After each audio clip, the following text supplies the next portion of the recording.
यह कल कल छल छल बहती, क्या कहती गंगा धारा। यह कल कल छल छल बहती, क्या कहती गंगा धारा। युग युग से बहता आता, यह पुण्य प्रवाह हमारा। उसी गीत में आगे आता है, क्या उसको रोक सकेंगे, मिटने वाले मिट जाएं। कंकड़ पत्थर की हस्ती, कंकड़ पत्थर की हस्ती, क्या बाधा बनकर आए।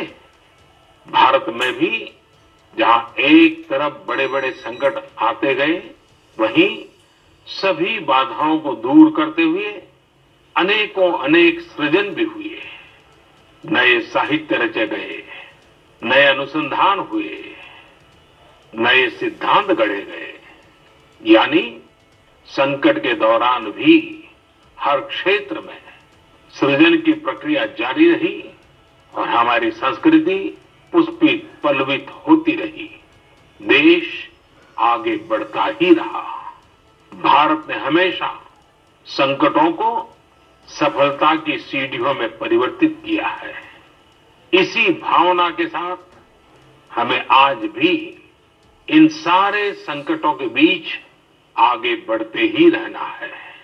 आप भी इसी विचार से आगे बढ़ेंगे, 130 करोड़ देशवासी आगे बढ़ेंगे, तो यही साल देश के लिए नए कीर्तिमान बनाने वाला साल साबित होगा।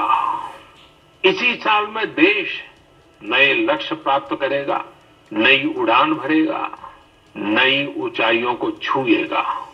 मुझे पूरा विश्वास 130 करोड़ देशवासियों की शक्ति पर है, आप सब पर है, इस देश की महान परंपरा पर है।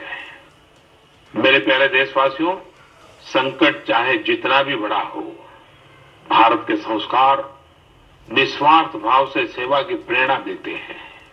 भारत ने जिस तरह मुश्किल समय में दुनिया की मदद की, उसने आज शांति और विकास में भारत की भूमिका को और मजबूत किया है। दुनिया ने इस दौरान भारत की विश्व बंधुत्व की भावना को भी महसूस किया है और इसके साथ ही दुनिया ने अपनी संप्रभुता और सीमाओं की रक्षा करने के लिए भारत की ताकत और भारत के कमिटमेंट को भी देखा है। लद्दाख में भारत की भूमि पर आंख उठाकर देखने वालों को करारा जवाब मिला है। भारत मित्रता निभाना जानता है तो आंख में आंख डालकर देखना और उचित जवाब देना भी जानता है।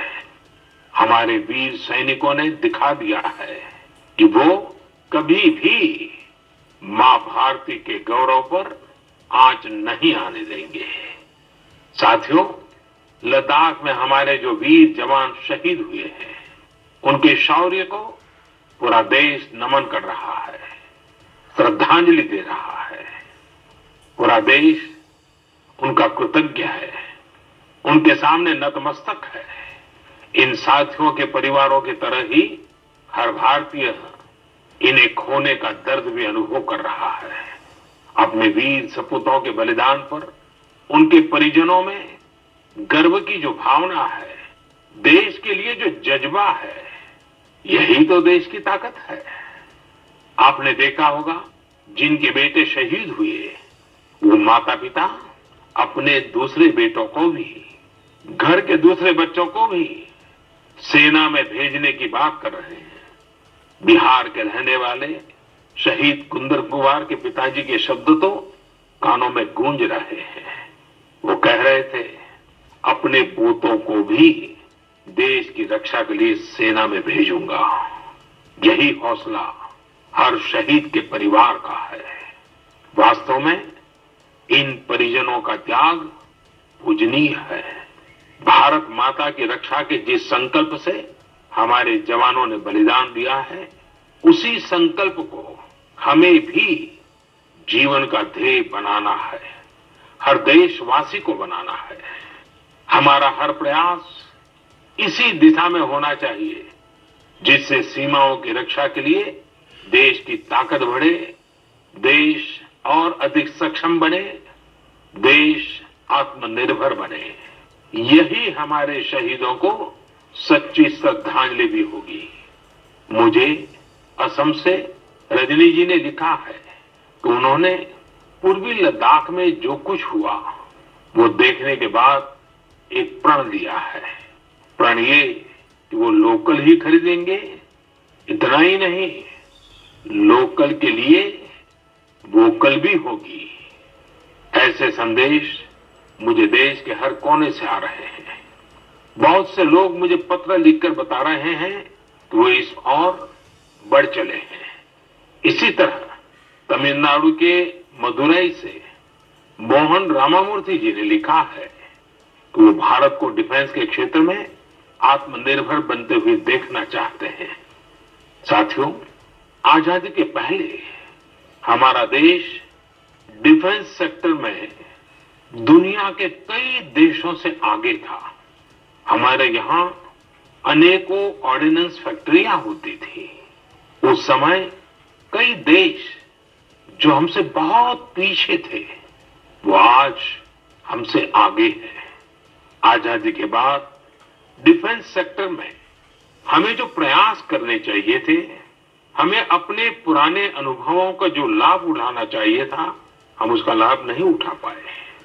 लेकिन आज डिफेंस सेक्टर में, टेक्नोलॉजी के क्षेत्र में भारत आगे बढ़ने का निरंतर प्रयास कर रहा है। भारत आत्मनिर्भरता की तरफ कदम बढ़ा रहा है। साथियों, कोई भी मिशन पीपल्स पार्टिसिपेशन, जन भागीदारी के बिना पूरा नहीं हो सकता, सफल नहीं हो सकता। इसलिए आत्मनिर्भर भारत की दिशा में एक नागरिक के तौर पर हम सबका संकल्प, समर्पण और सहयोग बहुत जरूरी है, अनिवार्य है। आप लोकल खरीदेंगे, लोकल के लिए वोकल होंगे, तो समझिए आप देश को मजबूत करने में अपनी भूमिका निभा रहे हैं। ये भी एक तरह से देश की सेवा ही है। आप किसी भी प्रोफेशन में हो, हर एक जगह देश सेवा का बहुत स्कोप होता ही है। देश की आवश्यकता को समझते हुए जो भी कार्य करते हैं वो देश की सेवा ही होती है। आपकी यही सेवा देश को कहीं न कहीं मजबूत भी करती है। और हमें ये भी याद रखना है, हमारा देश जितना मजबूत होगा, दुनिया में शांति की संभावनाएं भी उतनी ही मजबूत होगी। हमारे यहाँ कहा जाता है, विद्या विवादाय धनम मदाय, विद्या विवादाय धनम मदाय, शक्ति ही परेशान परिपीडनाय, खलस्य साधो विपरीतम एतत्, ज्ञानाय दानाय च रक्षणाय। अर्थात अगर स्वभाव से दुष्ट है तो विद्या का प्रयोग व्यक्ति विवाद में, धन का प्रयोग घमंड में और ताकत का प्रयोग दूसरों को तकलीफ देने में करता है। लेकिन सज्जन की विद्या ज्ञान के लिए, धन मदद के लिए और ताकत रक्षा करने के लिए इस्तेमाल होती है। भारत ने अपनी ताकत हमेशा इसी भावना के साथ इस्तेमाल की है। भारत का संकल्प है भारत के स्वाभिमान और संप्रभुता की रक्षा। भारत का लक्ष्य है आत्मनिर्भर भारत। भारत की परंपरा है भरोसा, मित्रता। भारत का भाव है बंधुता। हम इन्हीं आदर्शों के साथ आगे बढ़ते रहेंगे। मेरे प्यारे देशवासियों, कोरोना के संकट काल में देश लॉकडाउन से बाहर निकल आया है। अब हम अनलॉक के दौर में हैं। अनलॉक के समय में दो बातों पर बहुत फोकस करना है, कोरोना को हराना और अर्थव्यवस्था को मजबूत बनाना, उसे ताकत देना। साथियों, लॉकडाउन से ज्यादा सतर्कता हमें अनलॉक के दौरान बरतनी है। आपकी सतर्कता ही आपको कोरोना से बचाएगी।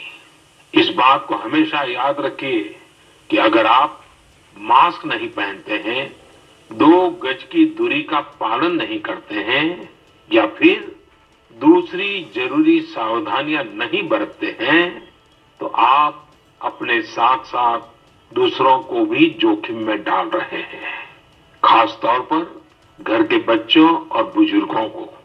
इसीलिए सभी देशवासियों से मेरा निवेदन है, और ये निवेदन मैं बार बार करता हूं, और मेरा निवेदन है कि आप लापरवाही मत बरतिए, अपना भी ख्याल रखिए और दूसरों का भी। क्यों? अनलॉक के दौर में बहुत सी ऐसी चीजें भी अनलॉक हो रही हैं जिनमें भारत दशकों से बंधा हुआ था। वर्षों से हमारा माइनिंग सेक्टर लॉकडाउन में था। कॉमर्शियल ऑक्शन को मंजूरी देने के एक निर्णय ने स्थिति को पूरी तरह से बदल दिया है। कुछ ही दिन पहले स्पेस सेक्टर में ऐतिहासिक सुधार किए गए। उन सुधारों के जरिए वर्षों से लॉकडाउन में जकड़े इस सेक्टर को आजादी मिली। इससे आत्मनिर्भर भारत के अभियान को न केवल गति मिलेगी, बल्कि देश टेक्नोलॉजी में भी एडवांस बनेगा। अपने कृषि क्षेत्र को देखें तो इस सेक्टर में भी बहुत सारी चीजें दशकों से लॉकडाउन में फंसी थी। इस सेक्टर को भी अब अनलॉक कर दिया गया है। इससे जहां एक तरफ किसानों को अपनी फसल कहीं पर भी किसी को भी बेचने की आजादी मिली है, वहीं दूसरी तरफ उन्हें अधिक ऋण मिलना भी सुनिश्चित हुआ है। ऐसे अनेक क्षेत्र हैं जहां हमारा देश इन सब संकटों के बीच ऐतिहासिक निर्णय लेकर विकास के नए रास्ते खोल रहा है। मेरे प्यारे देशवासियों, हर महीने हम ऐसी खबरें पढ़ते और देखते हैं जो हमें भावुक कर देती है। यह हमें इस बात का स्मरण कराती है कि कैसे हर भारतीय एक दूसरे की मदद के लिए तत्पर है। वह जो कुछ भी कर सकता है उसे करने में जुटा है।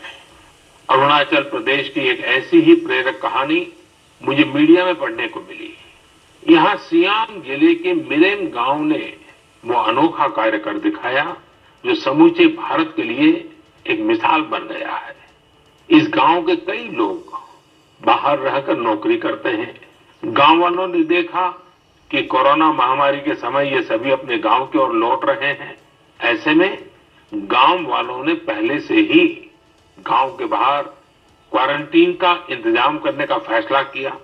उन्होंने आपस में मिलकर गांव से कुछ ही दूरी पर 14 अस्थायी झोपड़ियां बना दी और ये तय किया कि जब गांव वाले लौटकर आएंगे तो उन्हें इन्हीं झोपड़ियों में कुछ दिन क्वारंटीन में रखा जाएगा। उन झोपड़ियों में शौचालय, बिजली, पानी समेत दैनिक जरूरत की हर तरह की सुविधा उपलब्ध कराई गई। जाहिर है मिरेम गांव के लोगों के इस सामूहिक प्रयास और जागरूकता ने सबका ध्यान अपनी ओर आकर्षित कर लिया। साथियों, हमारे यहाँ कहा जाता है, स्वभावम न जहाति एव साधु आपदगतो भी सन कर्पूरः पावक स्पृष्टः सौरभम लभते तराम। अर्थात जैसे कपूर आग में तपने पर भी अपनी सुगंध नहीं छोड़ता, वैसे ही अच्छे लोग आपदा में भी अपने गुण, अपना स्वभाव नहीं छोड़ते। आज हमारे देश की जो श्रम शक्ति है, जो श्रमिक साथी है, वो भी इसका जीता जागता उदाहरण है। आप देखिए, इन दिनों हमारे प्रवासी श्रमिकों की ऐसी कितनी ही कहानियां आ रही हैं जो पूरे देश को प्रेरणा दे रही है। यूपी के बाराबंकी में गांव लौटकर आए मजदूरों ने कल्याणी नदी का प्राकृतिक स्वरूप लौटाने के लिए काम शुरू कर दिया। नदी का उद्धार होता देख आसपास के किसान, आसपास के लोग भी उत्साहित हैं। गांव में आने के बाद क्वारंटीन सेंटर में रहते हुए, आइसोलेशन सेंटर में रहते हुए हमारे श्रमिक साथियों ने जिस तरह अपने कौशल्य का इस्तेमाल करते हुए अपने आसपास की स्थितियों को बदला है, वो अद्भुत है। लेकिन साथियों, ऐसे कितने ही किस्से कहानियां देश के लाखों गांवों के हैं जो हम तक नहीं पहुंच पाए हैं। जैसा हमारे देश का स्वभाव है, मुझे विश्वास है साथियों कि आपके गांव में भी, आपके आसपास भी ऐसी अनेक घटनाएं घटी होगी। अगर आपके ध्यान में ऐसी बात आई है तो आप ऐसी प्रेरक घटना को मुझे जरूर लिखिए। संकट के इस समय में ये सकारात्मक घटनाएं, ये कहानियां औरों को भी प्रेरणा देगी। मेरे प्यारे देशवासियों, कोरोना वायरस ने निश्चित रूप से हमारे जीवन जीने के तरीकों में बदलाव ला दिया है। मैं लंदन से प्रकाशित फाइनेंशियल टाइम्स में एक बहुत ही दिलचस्प लेख पढ़ रहा था। इसमें लिखा था कि कोरोना काल के दौरान अदरक, हल्दी समेत दूसरे मसालों की मांग एशिया के अलावा अमेरिका तक में भी बढ़ गई है।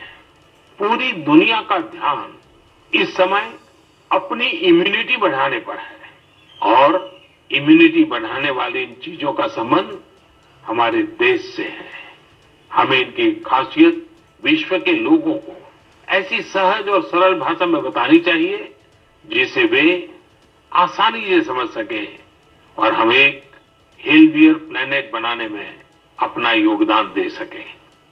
मेरे प्यारे देशवासियों, कोरोना जैसा संकट नहीं आया होता तो शायद जीवन क्या है, जीवन क्यों है, जीवन कैसा है, हमें शायद ये याद ही नहीं आता। कई लोग इसी वजह से मानसिक तनाव में जीते रहे हैं। तो दूसरी ओर लोगों ने मुझे ये भी शेयर किया है कि कैसे लॉकडाउन के दौरान खुशियों के छोटे छोटे पहलू भी उन्होंने जीवन में रीडिस्कवर किए हैं। कई लोगों ने मुझे पारंपरिक इंडोर गेम्स खेलने और पूरे परिवार के साथ उसका आनंद लेने के अनुभव भेजे हैं। साथियों, हमारे देश में पारंपरिक खेलों की बहुत समृद्ध विरासत रही है। जैसे आपने एक खेल का नाम सुना होगा, पचीसी। यह खेल तमिलनाडु में पल्लानुंगली, कर्नाटक में अली गुली मणे और आंध्र प्रदेश में वामन गुंटलू के नाम से खेला जाता है। ये एक प्रकार का स्ट्रेटेजी गेम है जिसमें एक बोर्ड का उपयोग किया जाता है। इसमें कई खांचे होते हैं जिनमें मौजूद गोली या बीज को खिलाड़ियों को पकड़ना होता है। कहा जाता है कि यह गेम दक्षिण भारत से दक्षिण पूर्व एशिया और फिर दुनिया में फैला है। साथियों, आज हर बच्चा सांप सीढ़ी के खेल के बारे में जानता है, लेकिन क्या आपको पता है कि यह भी एक भारतीय पारंपरिक गेम का ही रूप है जिसे मोक्ष पाटम या परम पदम कहा जाता है। हमारे यहाँ का एक और पारंपरिक गेम रहा है गुट्टा। बड़े भी गुट्टे खेलते हैं और बच्चे भी। बस एक ही साइज के 5 छोटे पत्थर उठाएं और आप गुट्टे खेलने के लिए तैयार। एक पत्थर हवा में उछालिए और जब तक वो पत्थर हवा में हो आपको जमीन पर रखे बाकी पत्थर उठाने होते हैं। आमतौर पर हमारे यहाँ इंडोर खेलों में कोई बड़े साधनों की जरूरत नहीं होती है। कोई एक चौक या पत्थर ले आता है, उसे जमीन पर ही कुछ लकीरें खींच देता है और फिर खेल शुरू हो जाता है। जिन खेलों में डाइस की जरूरत पड़ती है, कोड़ियों से या इमली के बीज से भी काम चल जाता है।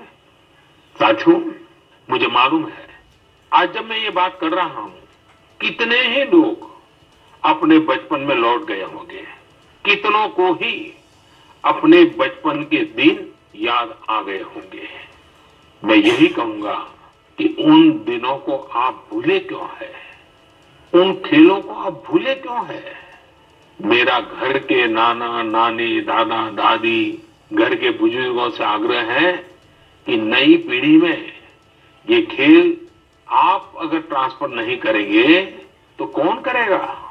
जब ऑनलाइन पढ़ाई की बात आ रही है तो बैलेंस बनाने के लिए, ऑनलाइन खेल से मुक्ति पाने के लिए भी हमें ऐसे करना ही होगा। हमारी युवा पीढ़ी के लिए भी, हमारे स्टार्टअप्स के लिए भी यहाँ एक नया अवसर है और मजबूत अवसर है। हम भारत के पारंपरिक इंडोर गेम्स को नए और आकर्षक रूप में प्रस्तुत करें। उनसे जुड़ी चीजों को जुटाने वाले, सप्लाई करने वाले स्टार्टअप्स बहुत पॉपुलर हो जाएंगे। और हमें ये भी याद रखना है, हमारे भारतीय खेल भी तो लोकल है और हम लोकल के लिए वोकल होने का प्रण पहले ही ले चुके हैं। और मेरे बाल सखा मित्रों, हर घर के बच्चों से, मेरे नन्हे साथियों से भी आज मैं एक विशेष आग्रह करता हूं। बच्चे, आप मेरा आग्रह मानेंगे ना?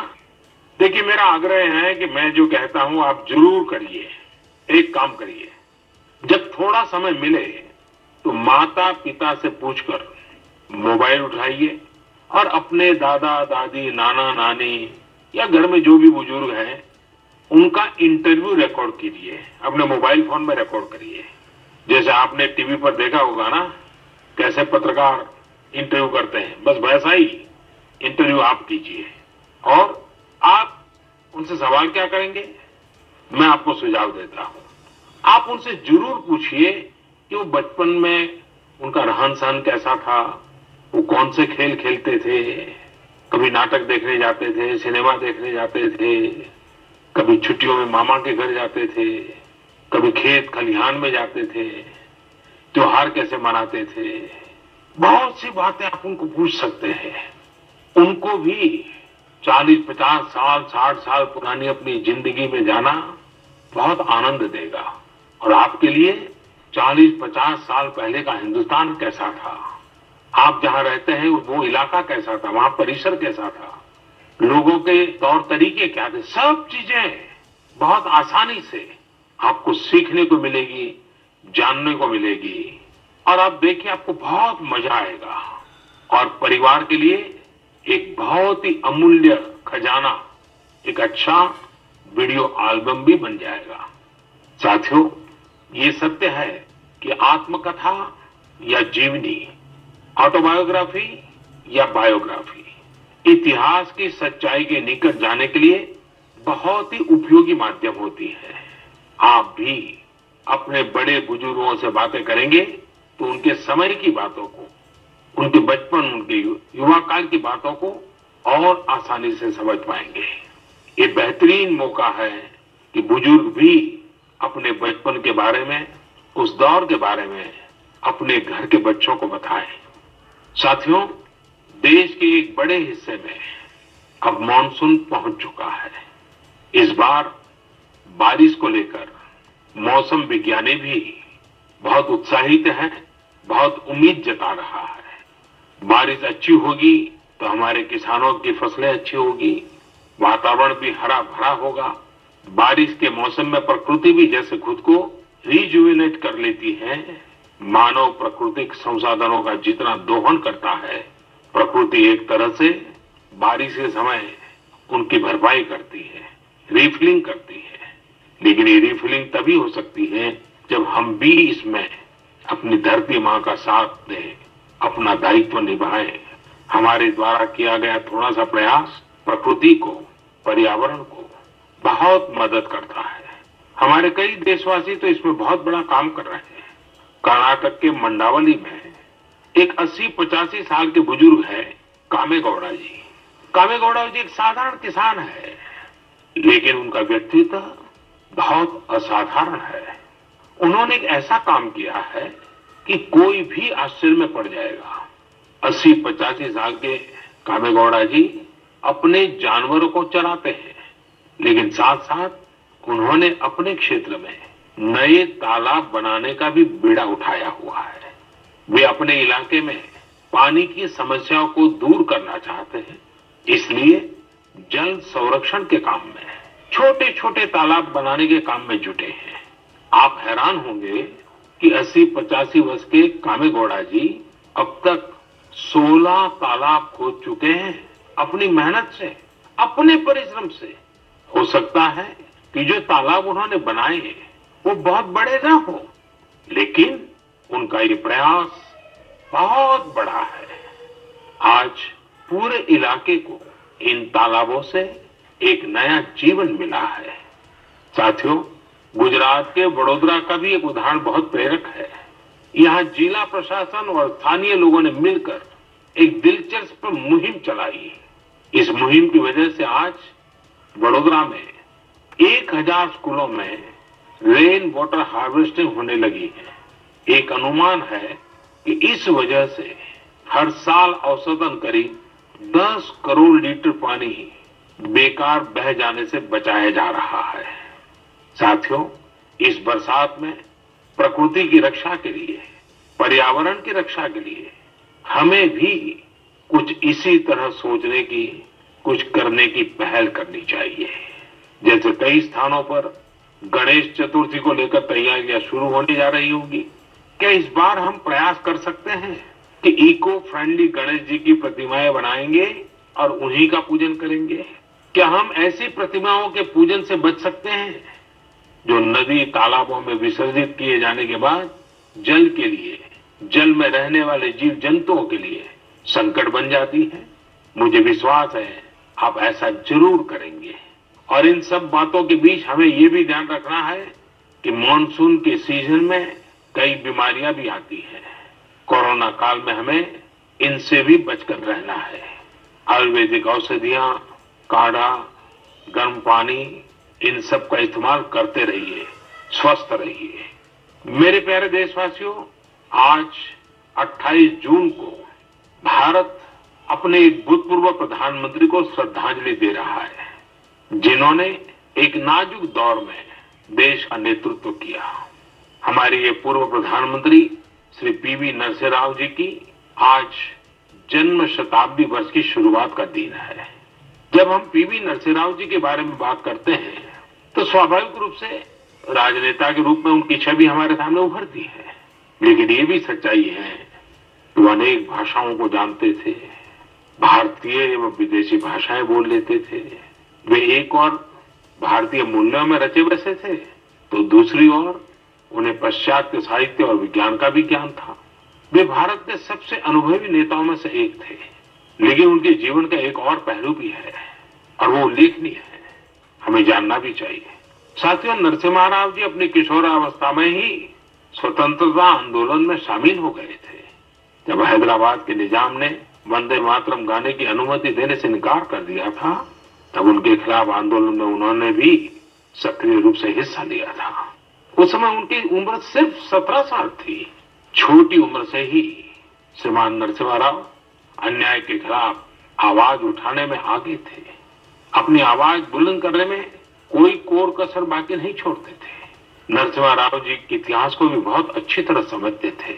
बहुत ही साधारण पृष्ठभूमि से उठकर उनका आगे बढ़ना, शिक्षा पर उनका जोर, सीखने की उनकी प्रवृत्ति और इन सब के साथ उनकी नेतृत्व क्षमता, सब कुछ स्मरणीय है।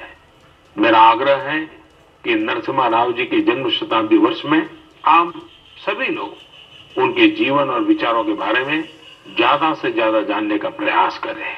मैं एक बार फिर उन्हें अपनी श्रद्धांजलि अर्पित करता हूं। मेरे प्यारे देशवासियों, इस बार मन की बात में कई विषयों पर बात हुई।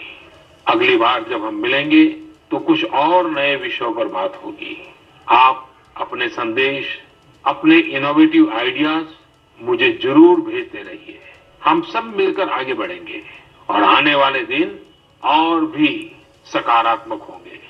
जैसा कि मैंने आज शुरू में कहा, हम इसी साल यानी 2020 में ही बेहतर करेंगे, आगे बढ़ेंगे और देश भी नई ऊंचाइयों को छुएगा।